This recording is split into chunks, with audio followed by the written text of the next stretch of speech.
I pledge allegiance to the flag of the United States of America, and to the republic for which it stands, one nation, under God, indivisible, with liberty and justice for all.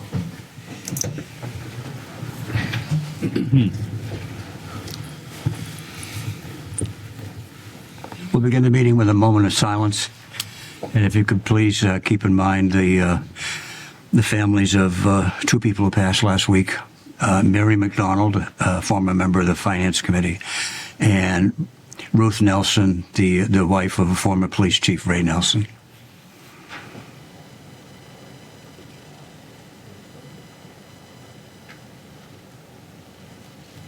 This meeting is being recorded and televised by the local cable company. I'd like a motion to approve bill and payroll warrants. So moved. Second. Thank you. Any discussion? All those in favor? Aye. I'd like approval, a motion to accept correspondence in the read file. So moved. Second. Is there any discussion? All those in favor? Aye. Public forum. Is there anyone here who would like to speak on a matter that's not on the agenda? Yes, John.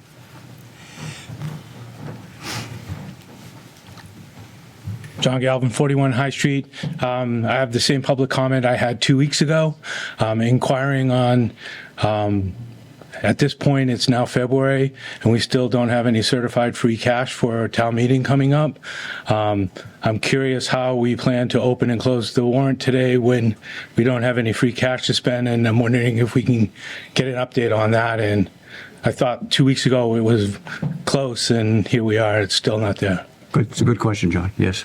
So we were close, and the day after that meeting, John Adams and Wendy Kavicki spoke and corresponded back and forth with the DOR on that.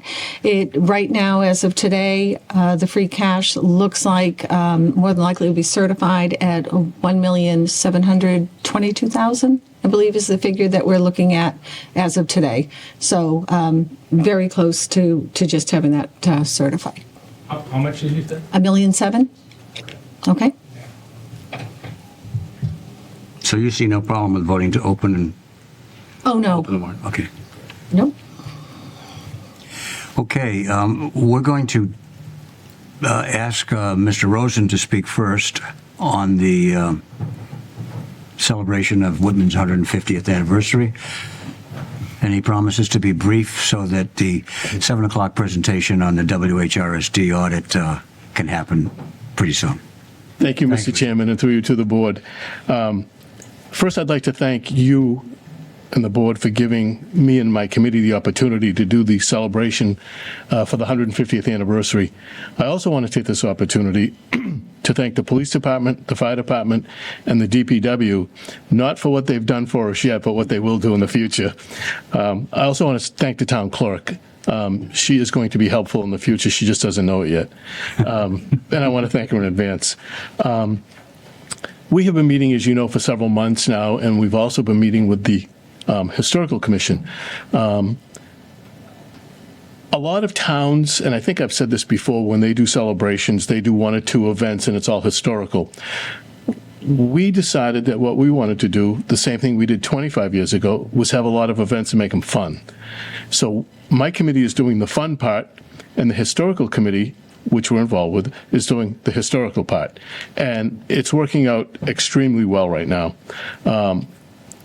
But there's things to announce that we haven't in the past, such as the April 5th dinner. Tickets are now available, and they're $50 a piece. It will be at the Cardinal Spellman Center, which has some historical value. And if people want to buy a table of 8 or 10, we'll make reservations for them. We'll reserve a table for them. And then there's a number of other events. But on the 27th of April, we're going to be burying a time capsule on the front lawn. We did that 25 years ago, and I know where that capsule is, so we're going to bury this on the opposite side of the lawn. Northeastern Savings Bank is a huge sponsor of us, as they were 25 years ago, where they are paying for the actual time capsule itself, which is like a torpedo, which is rather expensive. And they're going to be the drop-off point for anybody listening that wants to drop stuff off to go into the time capsule. The collection point, from what I understand, is going to be Northeastern Savings Bank, the Bedford Street branch. And if you just go in and bring something in, I don't know if they're going to have a box. I'm not sure how they're going to do it, but that is going to be the drop-off. And what we're asking for is stuff to be put into the time capsule, really no bigger than like a box of shoes or a teddy bear.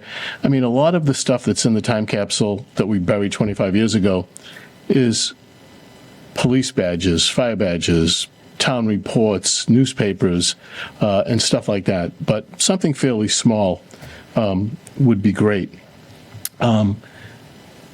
We then, as we move on, we're going to have there's going to be like, as you know, a number of events. We have the school kids involved, which we did 25 years ago, and the kids are from K through 8. So the younger kids get to draw a picture of wonderful Whitman or what they think is wonderful about Whitman, and the older kids write a couple of paragraph essay. We've reached out to the schools. That's going to be done in the classroom, and the teachers will grade the papers, not necessarily grade them, but they'll pick the winners. So there's going to be winners in each class from grades K through 8. Those will also be put in the time capsule, and the winners of each grade will be given a bank book with $50 in it, again, from Northeastern Savings Bank, which is kind of cool for a little kid. They don't do savings bonds anymore, so they're going to give them an actual bank book. Those same kids will be invited to march, to be in the parade when we do that the 22nd of June. We have merchandise. I'm not going to take up a lot of your time, but we do have merchandise that we're selling. We now have a social media presence that we can be reached. Whitman 150th celebration, and at Whitman 150 years on Instagram. Whitman 150 years at gmail.com. So if anybody has, and for the parade on June 22nd, we are looking for anybody that wants to be in the parade, with the exception of political stuff, because we don't want political stuff, although we will have a lot of politicians, I'm sure, in the parade. Floats, stuff like that, Boy Scouts, Cub Scouts, Girl Scouts, bands, whatever. We'll have it in the parade on the 22nd. The week before that, on June 14th, which is also Whitman Day, we're going to have the concert at Memorial Field, I think from like 6:30 to 9, and then at 9 o'clock will be the fireworks display like we used to do a number of years ago at the Boulevard. So it'll be kind of a nice ending in June. I'm going to get out of here because you have things to do, and you were so gracious to let me go first. Does anybody have any questions? How does one get the tickets? They can call me at my office. To get the tickets? I think you can get them online, but if anybody wants to call me at my office, I have some at my office. Okay. But if you can't go online, call me. Thank you. Everybody knows where to find me. All right? Do we have a link on our website that connects to the 150th? Not yet, but I'm sure That that, could be helpful. You're not asking me, right? right, I'm sure not yet, but we could do that. Yeah, we should. Why not, right? I flunked technical ability. I'm still trying to figure out how a fax machine works. So, That's why I asked you where to get the tickets. We come from the same, I do have some. okay. All right? Awesome, thank you. We're not going to talk about the preambulation later? I think Mary Beth is. Okay, great. Okay. Thank you. Thank you. Thanks. Thank you. Next on the agenda, thank you for being patient, is the presentation of the WHRSD audit.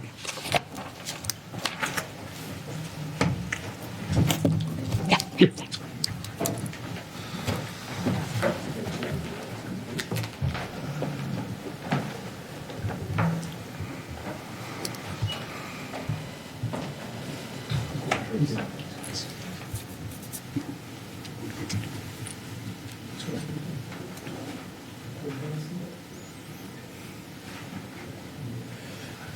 Good evening. Evening. My name is David King. I'm a consultant that works with the Abrahams Group, and we were hired to do this agreed-upon procedures report on the Whitman-Hanson Regional School District. We started off, we originally intended to use a brand-new data reporting system that the state was piloting, and they never piloted it until after we were done. So we used the old-fashioned methods.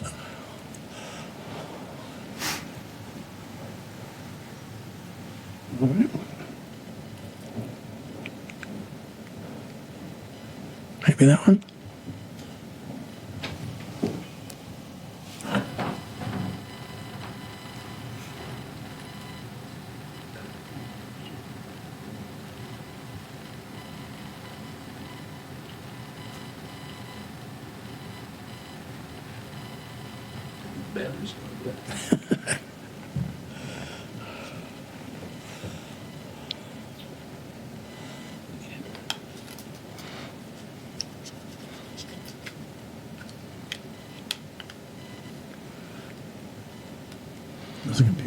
Is it on here? Yeah. Okay. Just not.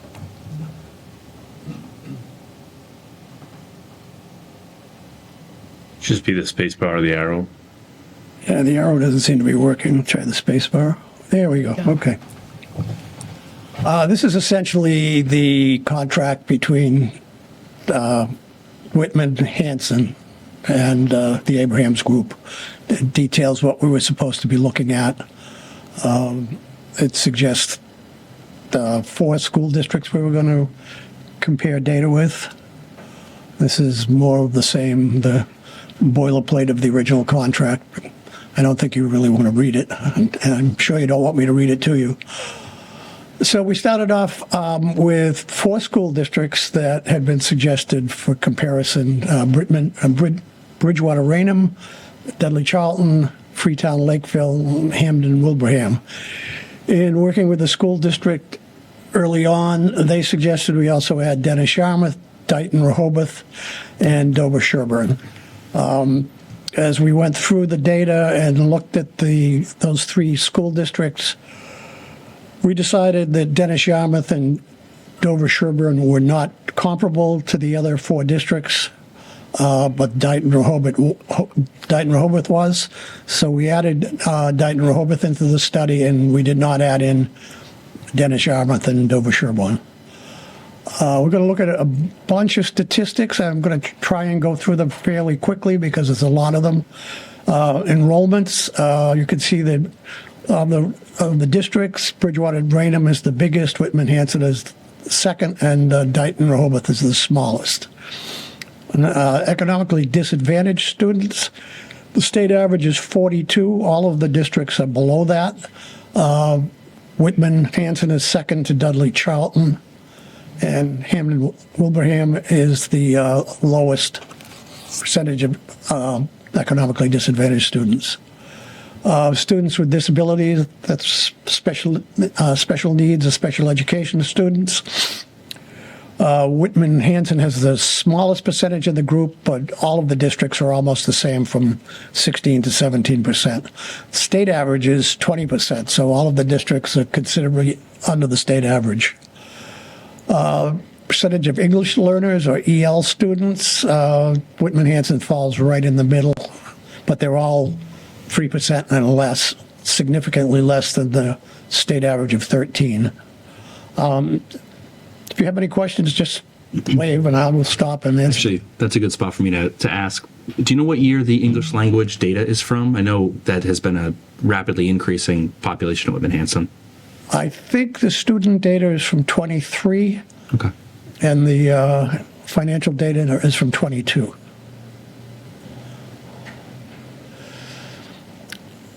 On the operating budget, the assessments, we put together the best we could, the assessments from the various towns, subtracted out some capital assessments that really didn't apply, except for Freetown, Lakeville. That's what that asterisk is for. We couldn't find the breakdown of the full assessment. But for the others, it is just the non-capital assessment, and Whitman-Hanson was next to last in the per pupil cost based on those enrollments and those operating assessments. Per pupil cost, Whitman-Hanson again falls in the middle at $16,339 per pupil. All of these per pupil costs from now on are from the state, from the financial reports that the district submits to the state, and where the state breaks them down to compare all districts.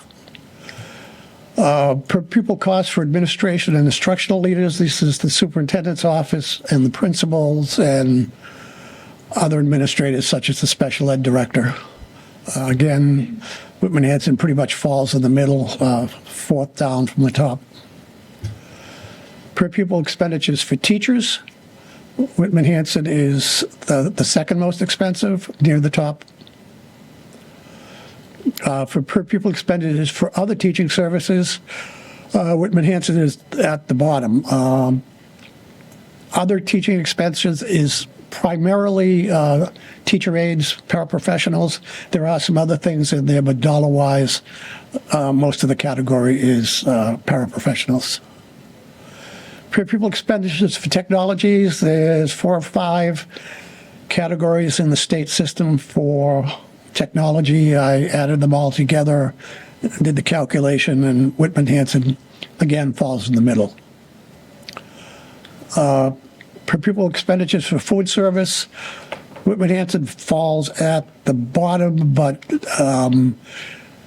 this is an item where per pupil costs don't mean a lot, and with the recent changes in school lunch where all the lunches are free, I wouldn't rely too much on this figure, but it was one of the things we looked at. Again, on transportation, Whitman-Hanson falls at the bottom, but other than your all regional school districts who get regional aid, usually every district has a different story about how they provide transportation and what their issues are. But from this, just the straight data from the state, Whitman-Hanson is the least expensive on a per pupil basis. I guess just to dig into the transportation a little more, is that total transportation expenditure by Whitman-Hanson, or is it what the towns contribute? It's total expenditure. Total expenditure. Okay. I believe the aid is netted out. Okay. But I'd have to ask somebody at DESI to know that for sure. Okay. I think, if I may step in, it's one of the things I was hoping to get from the audit. You know, we've been looking at some of these numbers for a while, and it's nice to share them and to have conversations about them. But honestly, I was hoping that the audit would dig in deeper and provide some analysis as to why. You know, because there's some obvious questions about transportation or about some of the operational practices, and you can see where they rank amongst the other towns, but without an understanding as to why, it just feels lacking to me. You know what I mean? Like, it's nice to see where we rank, but are there systems or practices in place that allow one town to be more efficient than others? Like, that would be helpful information for us as we're thinking about, like, man, you know, BR does this, and maybe we could go over and talk to them, and maybe we can implement some of those practices. Like, that's some of the things I'd like to see surfaced out of an audit. I don't want to say too much up front, but you did say that at the very beginning of the hard copy that we received, that we are not engaged to and will not perform an examination, the objective of which would be to express an opinion. That was at the very beginning of the audit. Yep. But I think in many ways what we need is an opinion. We need people to share opinions about, almost as if like a consultant would, you know, like this district seems like they're in good shape and they're doing this, and therefore you should pay attention to that. You might want to do this. Like, those types of opinions I think would be helpful moving forward to become more efficient, or, you know, to make subtle changes. But to simply see where we rank without an analysis as to why or some of the other context, I don't know that what we can do with that information. I guess it's somewhat helpful to know, like, if one town invests a little bit more than another, and to give us some center of gravity. But for me, I was hoping for more out of the analysis, and I'm not saying that's on you. It might be just the way we put together the audit and the initial intent of it. And that's why that statement is in the introduction, is that we weren't hired to do an analysis. Transportation would be an entirely separate study. It's all kinds of issues involved in transportation, particularly when you get into special education transportation, which is quite expensive, and there's all kinds of issues with it. So these are per pupil expenditures for operations and maintenance. Again, Whitman-Hanson falls in the middle. Per pupil expenditures for benefits. Whitman-Hanson is the second most expensive, so I think a little bit of analysis, you're seeing that the two most expensive categories, when you break it down, is teachers and benefits.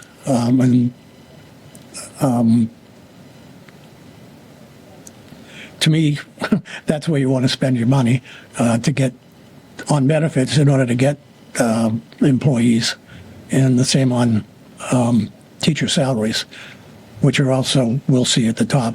Mm-hmm. This is a statistic the state does called relative wealth.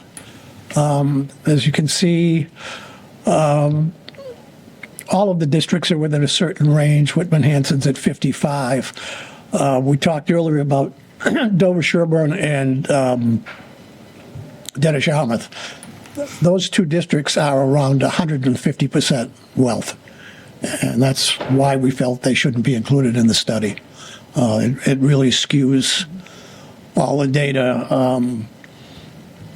The two of them would probably be most expensive and second most expensive in almost every category. Average teacher salaries, Whitman-Hanson is at the top, above the state average and above all the other districts. And I guess a question on this. This is an averaging of just total teacher salaries by the number of teachers.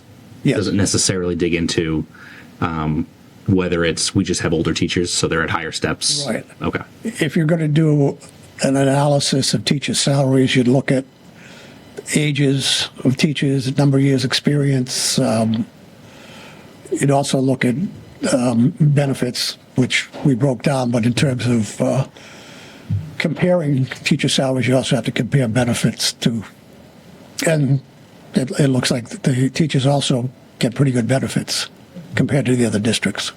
Yeah, and for us as well, we've been through a number of difficult budgets, so having less younger teachers hired does kind of skew that number up. Yeah, I think we see that later in the report.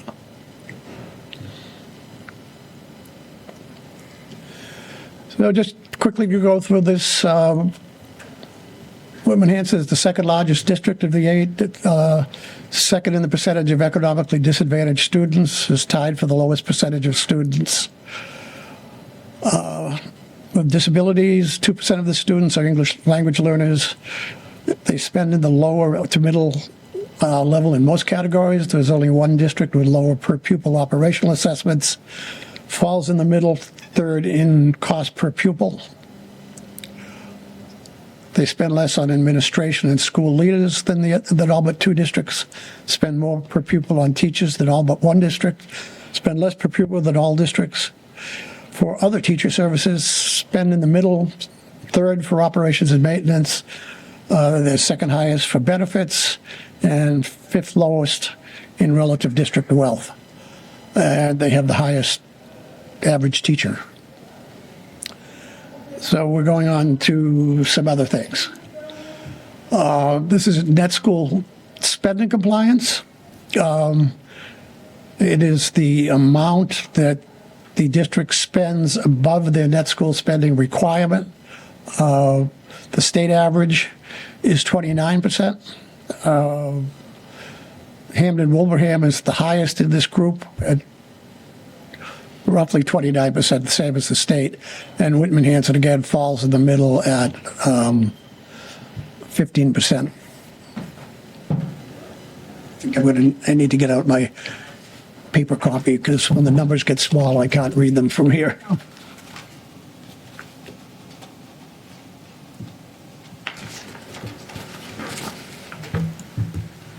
On Chapter 78, we're particularly looking at, and I'm sure you're probably well versed in this, that when the governor's budget comes out in January or February, the Chapter 78 figure is set, and that is what is used in the Whitman-Hanson budget to project required net school spending, which are well over your required contribution rates, which again, you're well over, and the amount that you're going to get from the state in Chapter 78.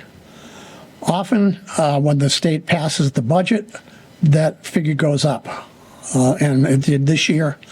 So Whitman-Hanson's Chapter 78 went up by $261,516. Your required net spending and your required contributions went up, but you were over the requirement anyway, so it didn't affect you, but the district did get $261,000 more.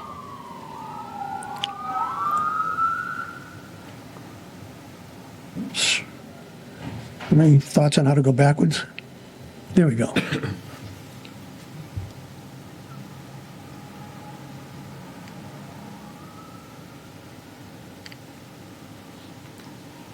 The other aid that the district gets is circuit breaker, which is an offset for special need costs to keep them under control. The circuit breaker budget was fully funded in the governor's budget, so it did not go up when the legislature passed the budget. Regional transportation aid, which you get a significant amount of money, was level funded, so that did not go up. And out-of-district transportation for special needs students went down, so conceivably your share of that bucket went down.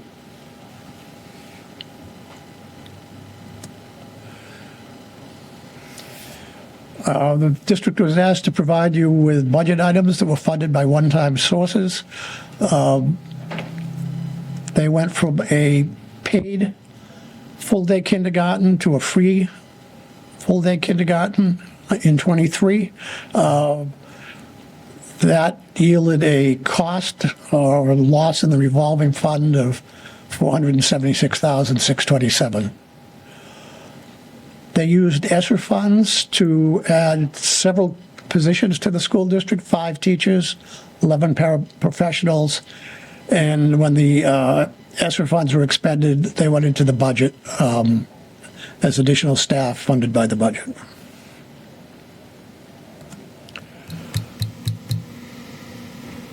There's a large appendix of numbers in the report that's really too detailed to put up on a PowerPoint, but it details 5 years of revenues and expenditures showing excess and deficiency use over the 5 years.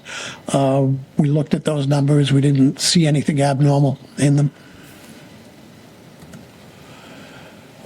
Circuit breaker, this is an example of circuit breaker. Circuit breaker is essentially a 2-year revolving fund. The money comes in and you have 2 years to spend it. You have to have spent a year's allotment by the end of the second year.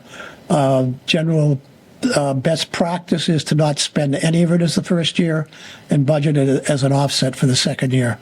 And if you went through these figures, that's generally what they do, with a few exceptions. Yes. I was a little bit confused in this chart in the packet. There's an FY22, there's an FY23, and then there's 2 FY24s.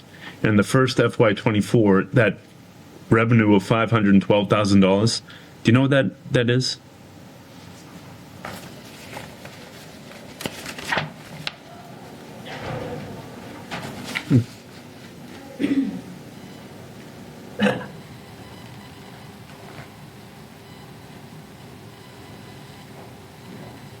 These were numbers were given by the school department.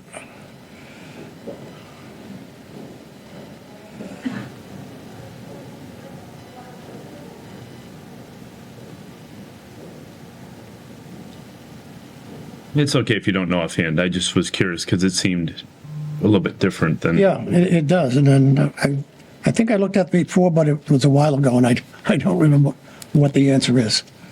But they had, between the 24,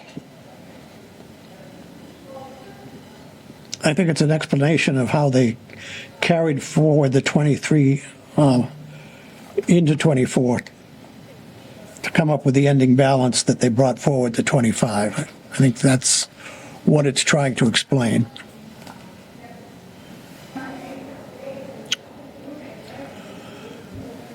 This is the detail they gave us of how they expended their ESSER money.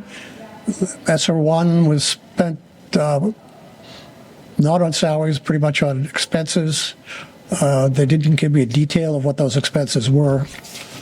In ESSER 2, they went to mostly salaries. This is where they added the 5 teachers and I think it was 11 paraprofessionals, we said.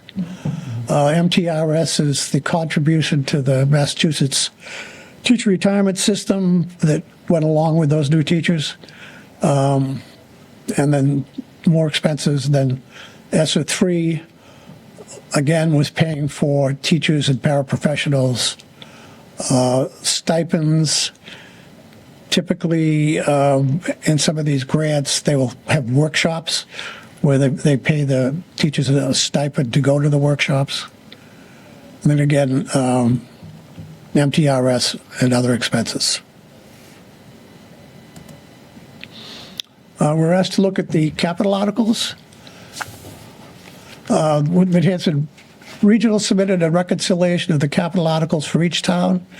The town of Whitman's accounting department submitted their reconciliation of school articles, and the town of Hanson submitted their reconciliation of the school articles. And if it hasn't happened as yet, this was pretty much done in the fall. The two parties need to get together and finalize it so their two reconciliations agree. On the capital assessment language, we were asked to look at that and make a recommendation.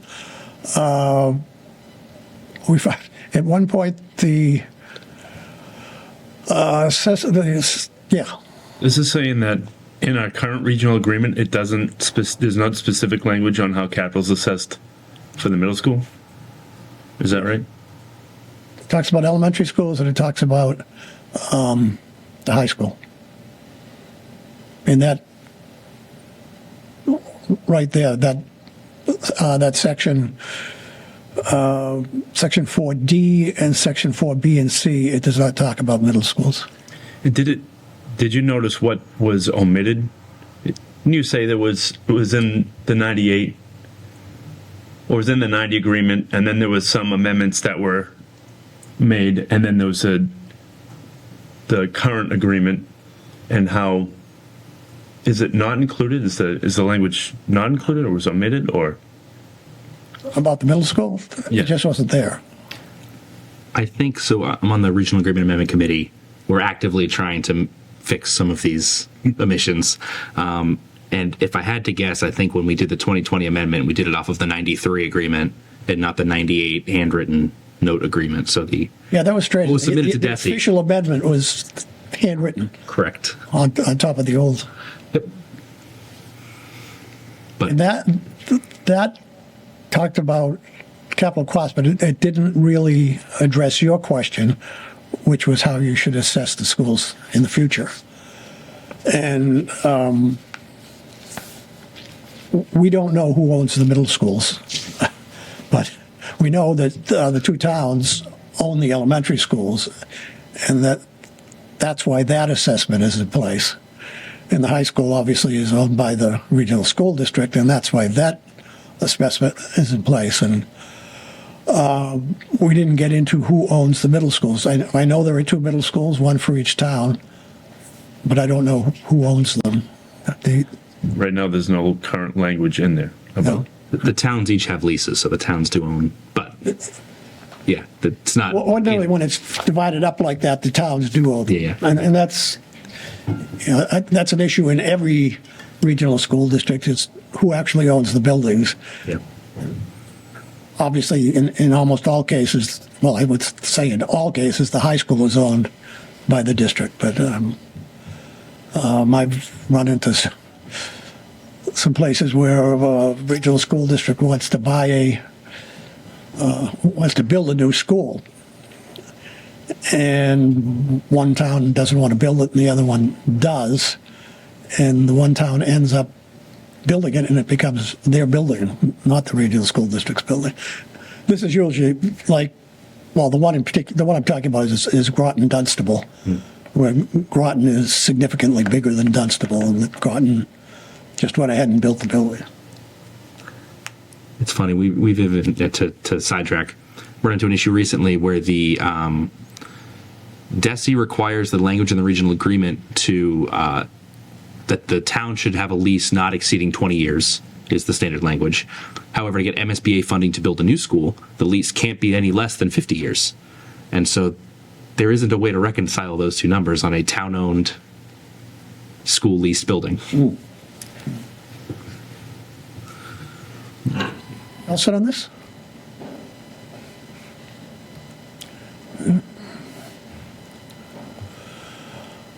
You asked about 403B expenditures. 403B is a retirement plan under federal law for particularly teachers, I think also healthcare workers, and there are some other people. Town employees would be under a different federal and state statute on retirement plans, but this is the one that's common for teachers.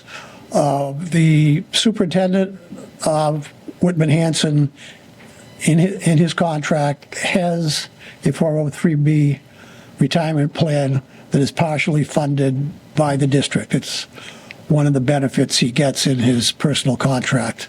That is fairly common in superintendent's contracts in Massachusetts.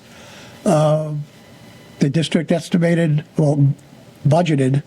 $45,450 in that contract. So the way it works is the superintendent would pay into the 403B himself, and the district would pay a employer contribution. Is that benefit for that 45,000? Is that the superintendent? Is that admin? Is that all staff? What does that cover? I believe it's just the superintendent. Okay. Ordinarily, I've never seen this benefit for lower level administrators. In some cases, in some districts, it might be for assistant superintendents, particularly in bigger districts. But as far as I know, in Whitman Hanson, this is just the superintendent. Data breach insurance, the insurance policy they had was for $500,000. They were paid $500,000. They received an additional $29,966 for cyber attack mitigation costs. So they received $529,966. More recently, we were asked what the cost of the data breach was. I requested that of the district, and they haven't responded to date. They don't have a number about how much it costs, the data breach? They didn't respond to my question. That's all I can tell you. Was it added late in the audit, or is this? It was actually added after the audit was done. Oh, I see. Okay. It was added by someone after the final draft was read. I see. There's no way they're gonna know. They spent thousands and thousands of hours rebuilding their data. Yeah. There's no way they're gonna come up with an actual number that's realistic. It's way more than 529,000, you can bet that. I'd argue the staff member still working on the fiscal 22 audit is Yeah, we're still data working on breach, working on, they get the fiscal year 23 to do. It's all because of the audit. That's- yeah. There's no way they, That would be really hard. and they won't know for years probably, or if they audit.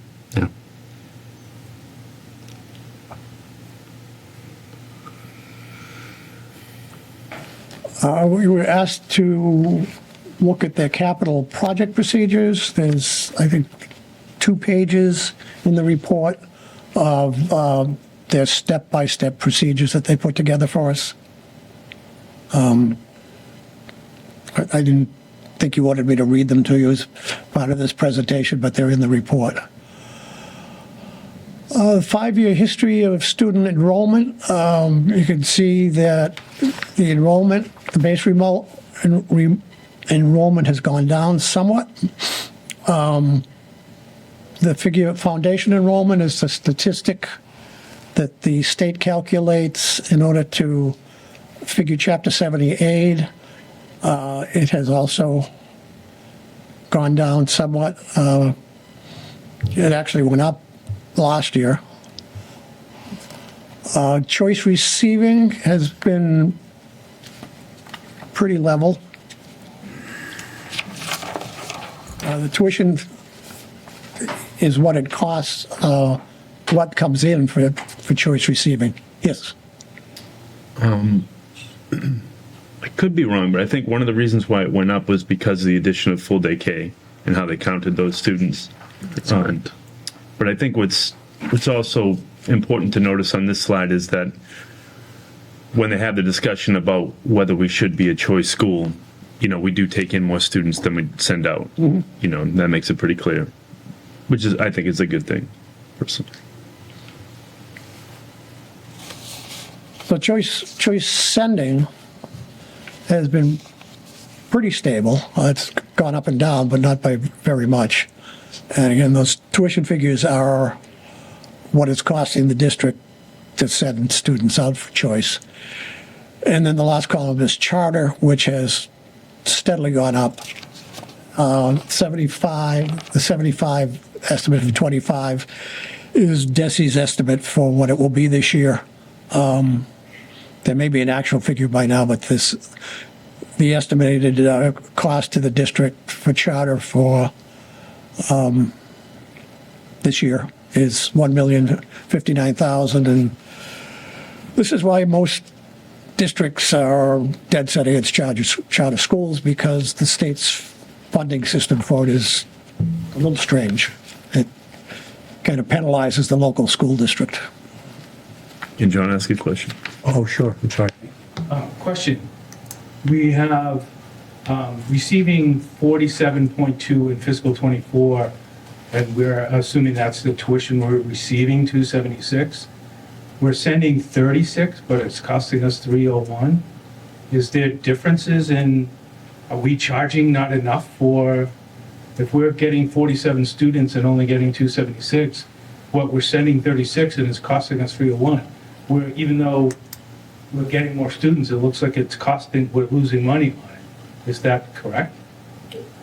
Those are the state's figures, and the state, I'm pretty sure for choice, the state sets the tuition rate. Do you know where students go that are going out? The only thing I could guess is that maybe it's because of the difference in age.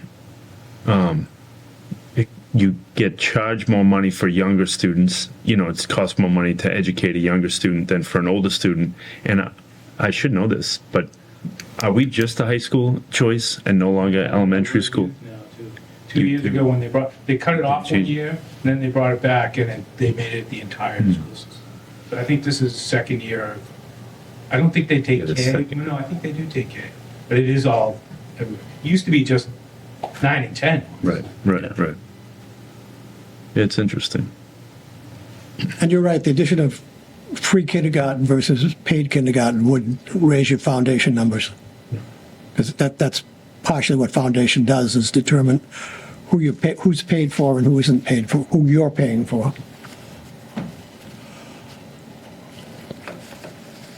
And on the choice sending, it could be that Where are the students going to? Do you know in particular where they go to? If it was it would be based on the per pupil cost. In round numbers, it would be based on the per pupil cost of where those districts are going. So if it was a district who had a Yeah, that's the answer. $20,000 a year per pupil cost, that would be what the difference would be.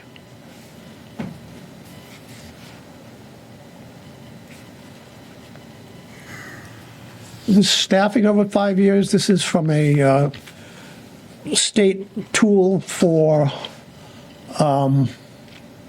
analyzing school districts called Radar. On the left, it shows leadership going up dramatically in a 39%. These numbers are determined by, yeah, go ahead.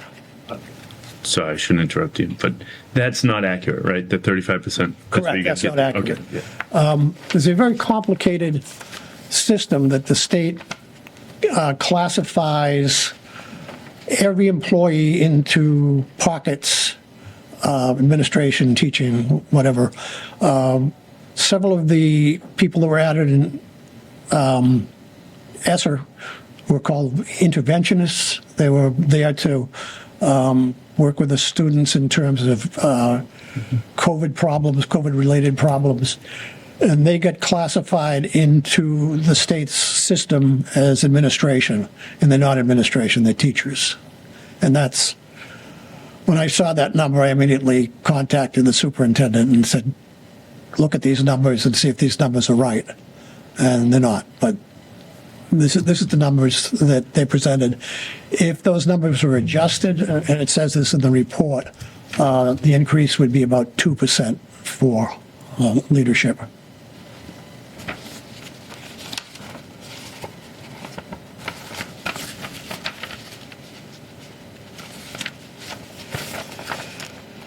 And the teachers, the number of teachers did go up. There are figures there on the number of years of experience for teachers, and you can see that the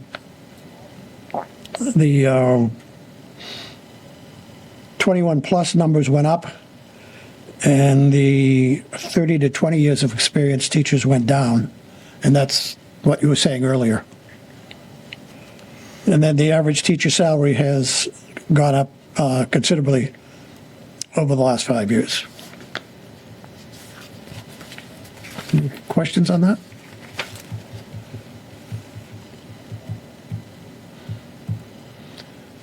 This is teachers per 100 students.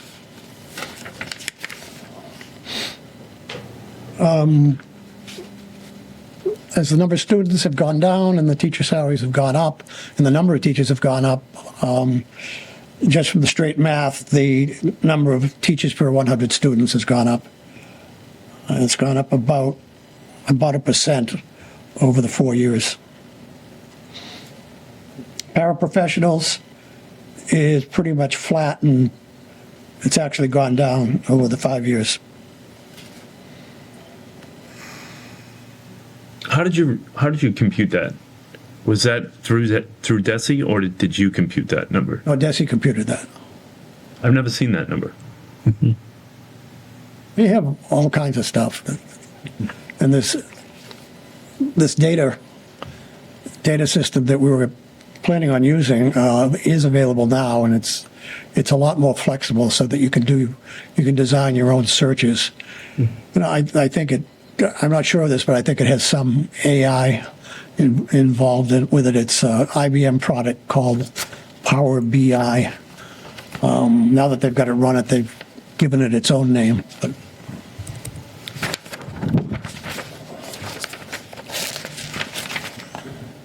in the last chart on the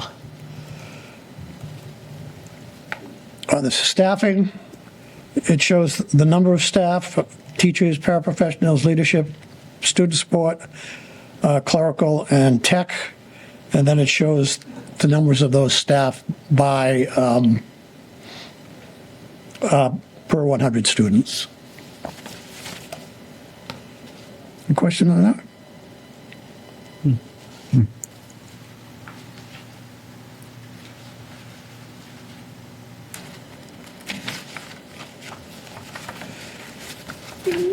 So there is a large 5-year history of school expenses and receipts in Appendix 1. It's much too big to put up on a PowerPoint, and it would be unreadable if I did put it up. But quick synopsis of it. The spreadsheet shows 5 years of revenue and expense history along with the 2024 and 2025 budget figures. The first two sections show various types of assessment to the two towns. The next section shows medical reimbursements, Medicaid reimbursements. The next shows various types of state aid. Next section shows interest and miscellaneous income. And finally, the next section shows transfers from various revenue funds such as circuit breaker, school choice, along with the use of excess and deficiency funds. We looked at it. We didn't see anything abnormal in there that we would want to comment on. And that's the report. Does anyone have any further questions? Thank you very much. Thank you. Thank you, Dave. Thank you. Lost the top to my water bottle, so. That's okay. If I may. Hit it, John. John Galvin again. I just have one comment. Back to the slide that was showed the 5 teachers and 11 paraprofessionals that were funded by ESSER last year came into the school's budget that the towns had to fund. Found it interesting that number, it was 898,000, whatever, that was one-time revenue source that the district used. If you multiply that times approximately 60%, which is our share, comes up to about 535,000, so to speak. About the same number of free cash that we used to fund their budget. So theoretically, their one-time revenue source now became the town's one-time, at least in Whitman anyway. So just kind of stuck out to me that it came out that way. I'm sure it's not tied anywhere, formulas. It's just ironic, I think. Thanks, John. Interesting.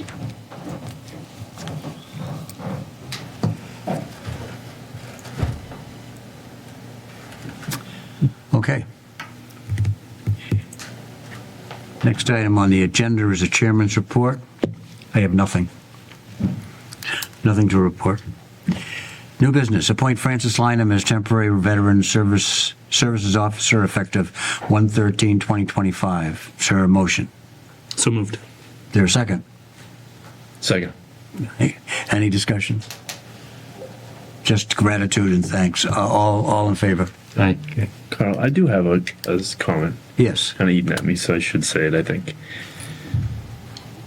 I think one of the things that we've been struggling to do is get a better handle on the hold harmless situation with the school. And it's very difficult to analyze and predict and that kind of stuff. And I think the audit definitely presented some numbers that are linked to hold harmless for sure. But for me, I feel like it needs to be a focal point in our understanding of the budget moving forward, like really honing in on that number and getting a better understanding, and maybe working with Hanson and the district to really make that a priority, I think could be helpful. I think it's really complex. I don't think there's going to be any simple pattern that we can follow or formula that will tell us what's going to happen next, but increasing the awareness around hold harmless and getting a better understanding of the critical factors that play into it will really help us better understand the budget, I think. Okay, thank you. And I just, yeah, if build off of that, we saw the governor's budget come out, was it just last week or? Yeah. And it shows that Whitman Hanson is falling further into hold harmless because, enrollment's continuing to decline. We're getting, the per pupil is a little higher than it was before. So the state still believes it is giving us more aid than the formula says we deserve. And that I think showed in a lot of those numbers that, the district is contributing less, the towns are contributing less to the district per pupil. However, we're still funding at a, comparatively to the other two town regional districts, at a higher per pupil level because the state is kicking in more than they think we should be getting. So yeah, I think the whole harm was reflected indirectly in a couple of those numbers. For sure. Thank you. The next item on the agenda is to act on the request of Trish Tituno. Pardon? No, we didn't. Didn't vote on Frank. Oh, we didn't? No, I thought we did. You gotta, Oh, I know. He raised his hand. I thought there was a. Whether or not we He did, just yeah. wanted to talk. We Okay. may have voted. All those in favor of Frank? Aye. Okay. Thank you, John. Thank you, John. Glad you're here, John. Act on the request of Trish Tituno on behalf of WBSA to amend the date of a previously approved toll booths fundraiser from April 12th, 2025 to April 5th, 2025, and amend the rain date from April 5th, 2025 to April 12th, 2025. Is there a motion? So moved. Is there a second? Second. So we're just reversing the That kind of- confusing. yeah. Yes. That takes care of the problem. All those in favor? Aye. Vote to open and close the annual town meeting warrant. Is there a motion? So moved. Is there a second?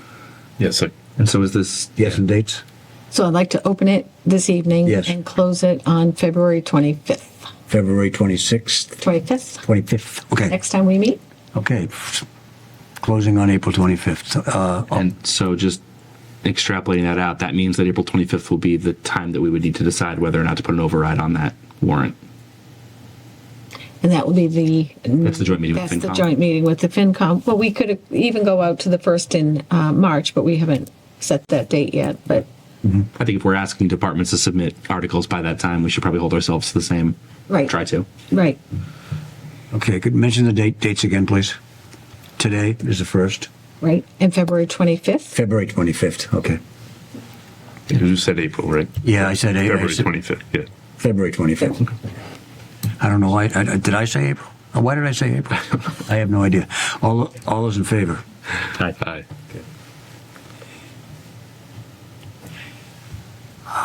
We took care of the update of the 150th anniversary. Budget update? Nothing this evening, unless, do you have anything you want to know? Town administrators report. We do have a few things. Yes. So the first one is parking ban. And I'd just like to read what the current bylaw is for the parking ban and a proposed change suggested by the DPW Superintendent Bruce Martin. So currently, the bylaw 205-11, vehicles interfering with snow and ice removal, reads A, between the hours of 11 p.m. and 6 a.m. from December 1st through and including April 1st, no person shall place or cause to be placed any vehicle which shall interfere with the removing or plowing of snow or the removing of ice in any way of the town. B, the Department of Public Works, or those acting under its orders in the lawful performance of their duties for the purpose of removing or plowing snow or removing ice from any way, is hereby authorized and empowered to remove or cause to be removed to some convenient place, including such term a public garage, any vehicle interfering with such work, and the owner of such vehicle shall be liable for the cost of such removal and the storage charges, if any, resulting therefrom. That's the current bylaw. Bruce Martin would like to see the bylaw amended as follows. It would read 205-11, winter parking ban. And here there's A, B, and C. So there's a change to section A, so it would read, between the hours of 11 p.m. and 6 a.m. from December 1st through and including April 1st, overnight on-street parking is prohibited. B is an added section. No person shall place or cause to be placed any vehicle which shall interfere with the removing or plowing of snow or the removing of ice in any way of the town when snowfall is predicted and for 48 hours after snowfall has stopped. And then C is the former B, the Department of Public Works or those acting under its orders in the lawful performance of their duties for the purpose of removing or plowing snow or removing ice from any way is hereby authorized and empowered to remove or cause to be removed to some convenient place, including in such term a public garage, any vehicle interfering with such work, and the owner of such vehicle shall be liable for the cost of such removal and the storage charges, if any, resulting therefrom. So what I would like is a vote of the board to bring this issue before the bylaw study committee to review. Is there a motion? So moved. Second. Okay. Any discussion? Just that confirming that the way this reads, the new bylaw would prohibit overnight on-street parking for 5 months in the winter. Yes, Just no overnight on-street parking in the winter. correct, Okay. Okay.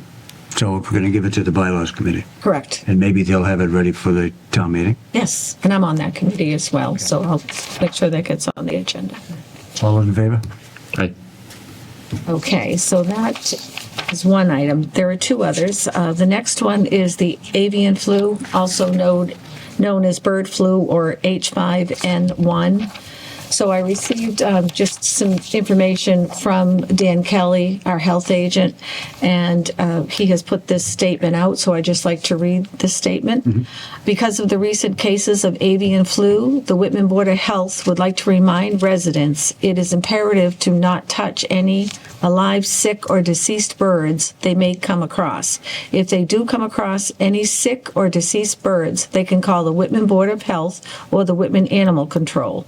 If residents come across 5 or more deceased domestic or wild birds, they can report it at mass.gov/reportbirds or call MDAR's Division of Animal Health at 617-626-1795.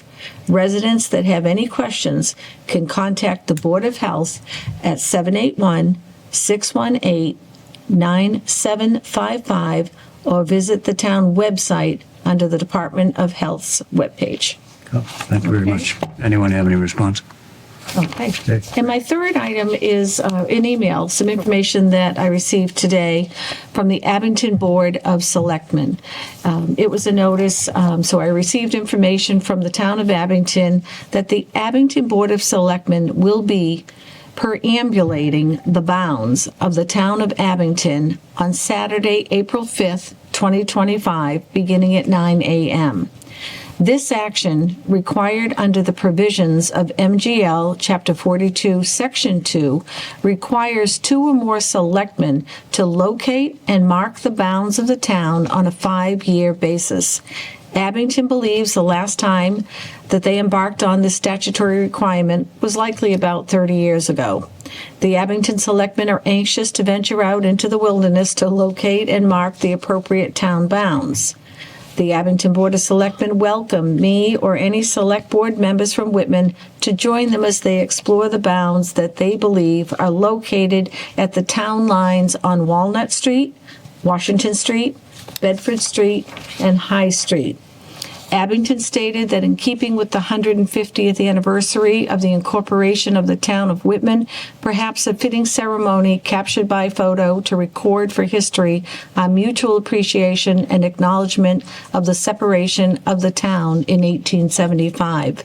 They also suggested that Mr. Rosen join in this venture as he is the chairman of the 150th anniversary celebration. From what I understand, the Historical Commission has been working on locating the bounds in Whitman, and this may be something that they are very interested in as well.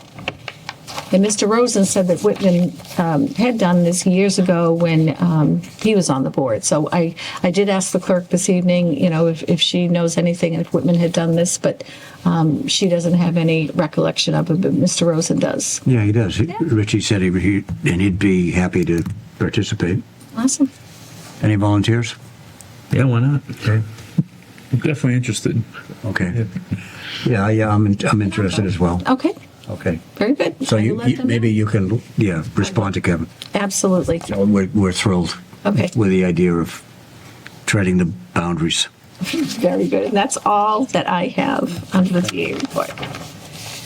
Okay, we need to go into we're going to go into 3 executive sessions. I'll read them all off. And we'll come back in open session only to adjourn. Executive session pursuant to Mass General Law, Chapter 30A, Section 21A, Exception 1, to discuss the reputation, character, physical condition, or mental health rather than the professional competence of an individual, or to discuss the discipline or dismissal of or complaints or charges brought against a public officer, employee, staff member, or individual. Being an open meeting law complaint from the Board of Assessors and Principal Assessor against the members of the Select Board dated January 24th, 2025.